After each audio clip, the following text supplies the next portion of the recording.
Vamos falar com a Juliane Furno, então. Vamos trazer a Juliane aí para a roda de conversa. Tudo bom? Opa, ao juntos. mesmo tempo aqui. Juliane. Oi, Juliane, tudo bem? Olá, Rodrigo. Olá, Gisele. Por aqui tudo bem? Espero que vocês também estejam bem. Eu também nunca tinha visto a cara do Xixo. Quando eu entrei, ele estava na hora e falei assim, nossa, eu imaginava, inclusive, uma outra pessoa.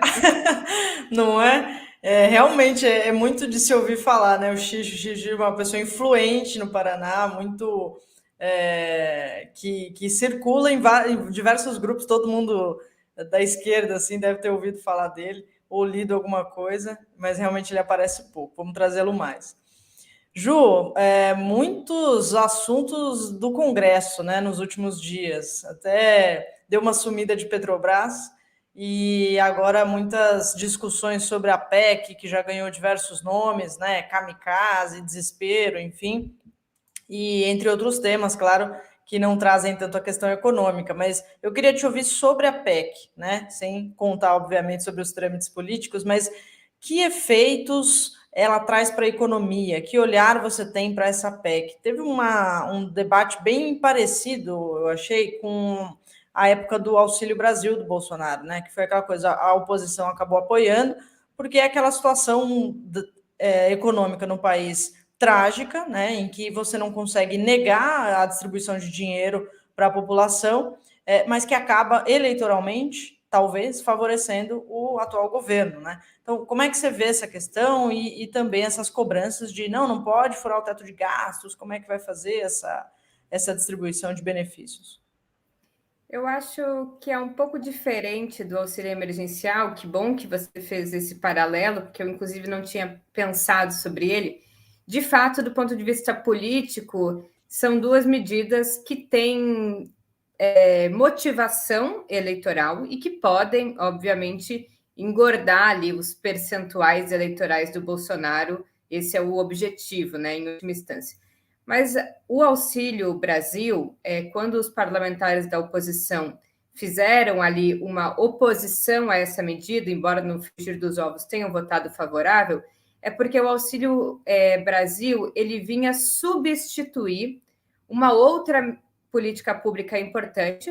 Olha o Rodrigo aí na tela. Não, foi sem querer, eu saí e voltei. A política pública talvez mais importante de transferência de renda condicionada da América Latina, né, reconhecida internacionalmente, que era o Bolsa Família.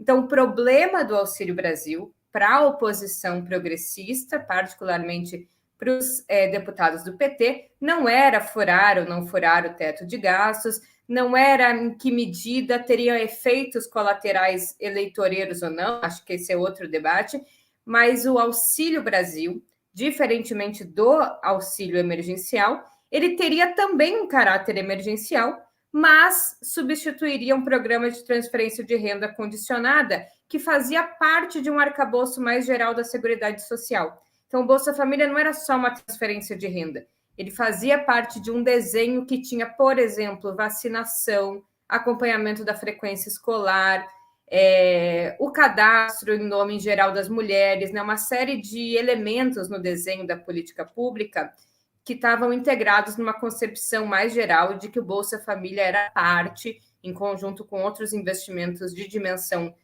política universal, de um arcabouço de seguridade. A PEC kamikaze, né, eu não encontrei o número dela, então não sei muito como me referir. Ela tem problemas jurídicos importantes, né? Eu não sou jurista, não sei avaliar. Embora eu ache que o Bolsonaro não precisa de PEC para concretizar seus intentos golpistas. Então, essa ideia de abre, né, uma situação, né, calamitosa, inclusive institucional, que poderia colocar as eleições em xeque, me parece um argumento um pouco superficial, porque o Bolsonaro não precisaria disso. Ele já questiona, inclusive, de antemão o resultado das urnas e já coloca sob instabilidade todo um processo eleitoral. E qualquer medida golpista, independentemente de se tem abertura legislativa, institucional ou não, depende de força política, e principalmente da força também do andar de cima. Então, eu acho que existe esse elemento, né? Não vou me prender muito nele, mas eu acho que ele também precisaria ser problematizado. Agora, do ponto de vista econômico, a PEC do Bolsonaro, ela é a própria concretização dos anseios da oposição. Então, eu acho que fizeram, na minha avaliação, muito bem os deputados da oposição de votarem favoravelmente. Eu acho que, inclusive, o voto favorável deve ser, já está sendo, mas deve ser mais seguido de disputa política, de disputa de narrativa política, para colocar na responsabilidade do Bolsonaro, porque ela só veio agora. Ou seja, o Bolsonaro, na verdade, está concretizando a pauta que a oposição tem levantado desde os primeiros dias que foi decretada a pandemia no Brasil, que é o fato de que é o Estado, através da transferência de renda ou através da atuação, através de fundos fiscais, parafiscais ou mesmo atuação direta, que deve amortecer a recessão, né, a contração do ciclo econômico que é próprio de períodos de crise, especialmente quando essa crise é fruto da própria interdição da natureza da atividade econômica, que é a compra e a venda de bens e serviços, na medida em que a economia passou bastante tempo paralisada em função da redução do contágio. Então, existe uma crítica à PEC do Bolsonaro, que é uma crítica à direita, inclusive hoje quem está se mobilizando no STF para que essa PEC não tenha validade é o Partido Novo. Foi o José Serra, inclusive, o único senador a votar contrário, por argumentos moralistas do ponto de vista econômico. Né? O argumento de que não teria sustentabilidade fiscal o Estado fazer um conjunto de gastos aí na ordem dos 400 e poucos bilhões para prover sobrevivência material ao povo brasileiro, ampliando as transferências diretas e também aumentando os subsídios e as transferências condicionadas no caso de compras específicas. Eu acho que esse não é o nosso papel, pelo contrário, o papel da oposição sempre foi mostrar que não há limite de gastos quando se trata de fome e da reprodução da sobrevivência material das pessoas.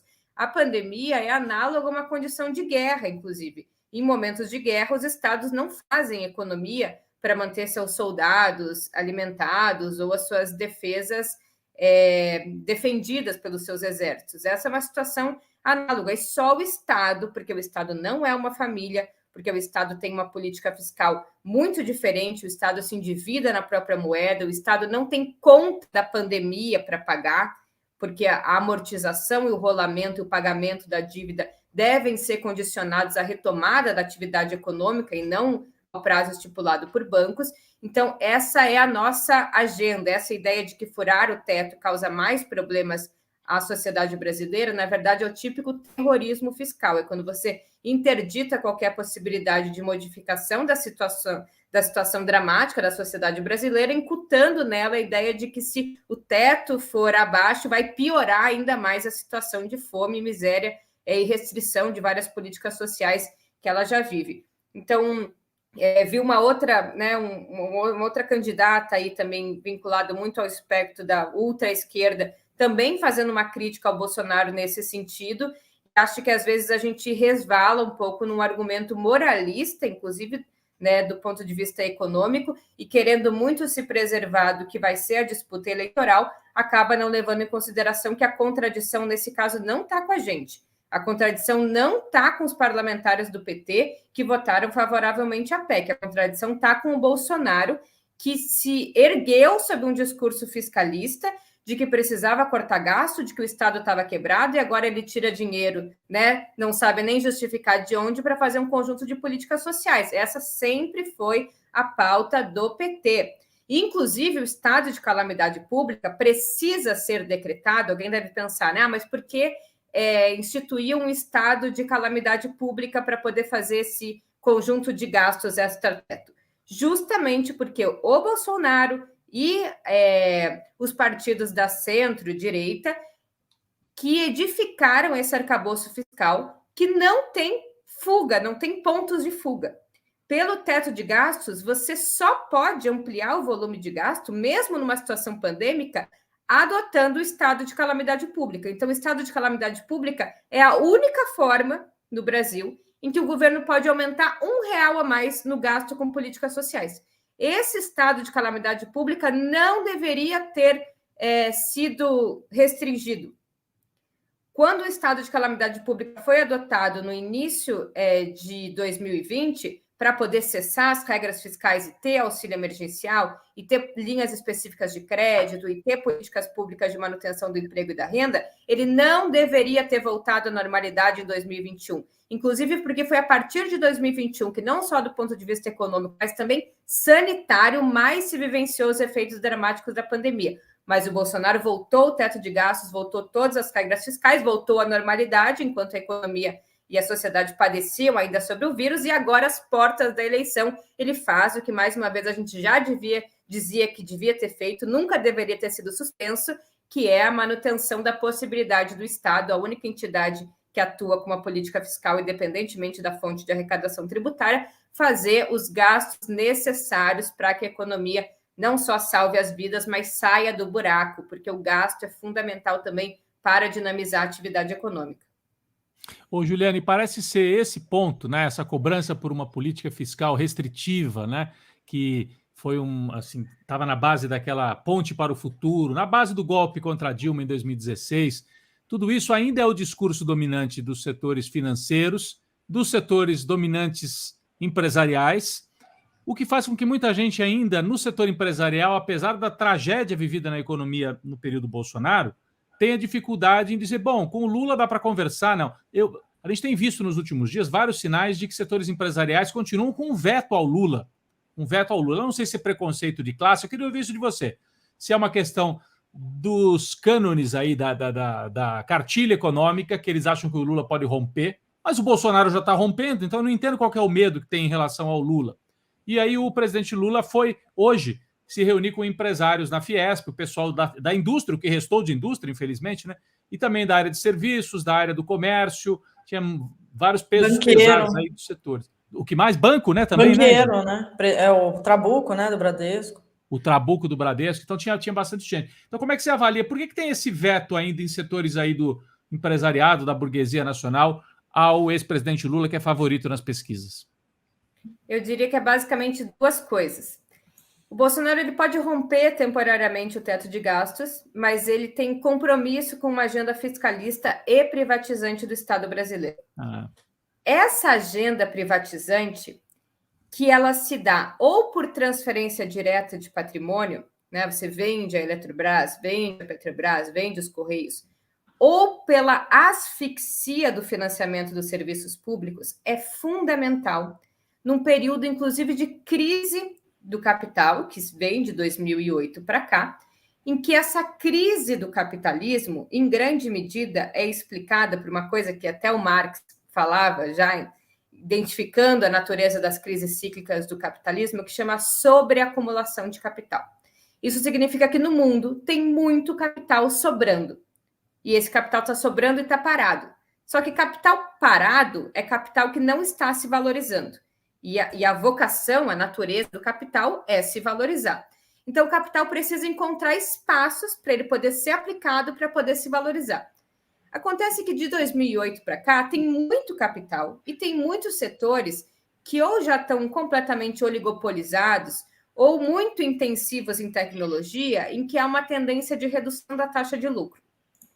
Trocando em miúdos, capital precisa de lugar, especialmente de lugar novo, que ainda não passou por um processo de concorrência intercapitalista exacerbado para poder ter taxa de lucro extraordinária. Quais são esses setores? No Brasil, é especialmente aqueles setores que ainda não são completamente mercantilizados. Saúde, educação, seguridade, previdência. Então, o governo Bolsonaro entrega para os setores produtivos e também para os setores financeiros a possibilidade de colocar esse capital sobrando deles e ter uma taxa de lucro extraordinária naquelas coisas que eles ainda não gestam. Quanto menos recurso tem na saúde, e tem menos recurso para a saúde, quanto mais existem regras fiscais perversas e quanto mais se mantém o teto de gasto, mais vai ter gente necessitando de saúde que não vai conseguir atendimento no serviço público. Quanto mais gente precisando de atendimento sem encontrar correspondência no sistema público, mais vai surgindo ou plano de saúde privado ou até coisa para pobre poder usar saúde, né? Hoje, a saúde privada não é mais aquela saúde privada que a gente conhecia dos planos de saúde, Unimed, Sul América. Hoje tem uma coisa chamada doutor consulta. Não sei se em outros estados tem isso, mas aqui em São Paulo você vai no metrô e você compra uma consulta ali, custa, sei lá, uns R$90. A classe trabalhadora pode comprar. Isso é uma fonte de acumulação extraordinária para o setor produtivo e empresarial. Quem entrega isso é o governo Bolsonaro. Porque quanto mais o governo Bolsonaro restringe recursos para a saúde, mais ele sucateia a saúde, mais ele abre precedente para a existência de saúde privada. Quanto mais ele sucateia a educação, mais ele abre precedente para a existência de escolas privadas, inclusive de precedência de legitimidade subjetiva. Mais a população vai acreditando pela asfixia e impossibilidade de reprodução em condições adequadas desses serviços, de que o caminho é privatizar, porque no setor privado, né, a oferta de saúde de fato é melhor, embora ela pague alguma coisa. Se alguém fizer a conta de quanto ela paga de impostos e o quanto ela pagaria pela sua consulta no doutor consulta, talvez, inclusive, ela achasse que é uma boa, mesmo sendo pobre, que a saúde seja privatizada no Brasil. Agora, o Bolsonaro também entrega a possibilidade de existir um sistema de capitalização da Previdência Social. Hoje, o INSS não cobra nenhum real da gente para administrar durante a nossa vida laboral inteira as nossas contas na Previdência. Se a Previdência for privada, cada uma das nossas contas vai ter uma coisa chamada taxa de administração. Imagina o que é o sistema financeiro gerindo cada uma das contas individuais da gente. Mas o segundo elemento, então, o setor privado e o setor empresarial ganham com o teto de gastos, ganham com a asfixia do financiamento, porque eles podem gerir isso que hoje ainda é, de certa forma, monopólio do Estado. Mas o segundo é que baixa o crescimento econômico. Reforma trabalhista e desemprego reduzem o custo da força de trabalho. Hoje, no Brasil, o setor empresarial não tira o pé do barco do Bolsonaro, porque a taxa de lucro, mesmo num período de baixo crescimento econômico, em que a massa total de lucro cai, a taxa de lucro, a diferença entre o capital adiantado e o capital total, aumenta no governo Bolsonaro. E qual é o principal determinante da taxa de lucro? Né, levando em consideração que a indústria, os setores produtivos no Brasil são muito pouco intensivos em tecnologia, é o trabalho. Mão de obra mal paga. Se o custo do trabalho cai, a taxa de lucro aumenta. Quem entrega custo do trabalho barato no Brasil? Bolsonaro. Por quê? Porque tem desemprego. E quanto mais gente desempregada, mais os salários caem. E quanto mais gente desempregada e mais criminalização dos movimentos sociais, menos o movimento sindical tem capacidade de soerguer. Menos movimento sindical, menos capacidade de poder de barganha dos trabalhadores e aumento da taxa de exploração. Então, é por isso, mesmo que o setor empresarial pudesse ganhar mais no volume de vendas, mais gente consumindo, mais gente comprando os produtos deles, eles preferem ganhar na taxa de exploração. É isso que explica. Por isso que eu falo que essa disputa é luta de classes. Embora tenha uma parte da esquerda que acha que não, a luta de classes passa por dimensões concretas. Essa é a luta do capital contra o trabalho, porque os setores dominantes que empregam força de trabalho, todos estão no barco do Bolsonaro, porque ele entrega coisa fundamental para o capitalista, que é mão de obra barata, fragmentada e desmotivada, porque não tem mais os seus instrumentos corporativos fundamentais, porque a maior restrição à organização sindical é o medo do desemprego, e isso tem no governo Bolsonaro, isso não tinha no governo Lula e Dilma. E o Lula quer voltar e trazer direitos de volta, quer revogar a reforma, né? Então vai complicar a vida dos empresários, vai ser difícil. Perigosíssimo. Ô, Gisele, o pessoal aqui até brincou. Poxa, eu ouço a Juliana e eu fico com vontade de devolver para a turma da direita mais Marx e menos Mises, né? Porque eles diziam mais Mises e menos Marx, mais Marx e menos Mises. O Ricardo Gonçalves diz assim: Juliane Furno bem que poderia ministrar um curso online de economia pelo 247. Fica a sugestão do Ricardo. Gostaram? Hoje foi muito, especialmente didático hoje. Didática, né? Tem dias que acerta a mão e aí a gente fica aqui só ouvindo, né, Gisele? E aprende aqui com a fala da Juliane Furno. E se tem gente pedindo ela professora, o Chiru Sander está querendo a Ju Furno, ministra da Fazenda. Poxa, diretamente, Quem né? quer? Chiru Furno, ele Chiru, peraí. Chiru Sander Scherer. Queremos Ju Furno, ministra da Fazenda. Muito bem. Saiu no Jornal J que eu sou cotada, eu, Gabriel Galípolo e o Guilherme Melo, para segundo escalão do Ministério da Fazenda. Eu acho que foi uma informação tirada, não sei de onde, mas gostaria. Vai saber, vai saber. Estão sendo informados aí, nem você está sabendo. Valeu, Ju. Muito obrigada. Valeu, gente. Até semana que vem. O pessoal está dando os parabéns adiantados aqui, não sei se é o Facebook, já dando parabéns como é que adiantados para o Juliano. Não sei. É seu aniversário amanhã? Não, dia 8.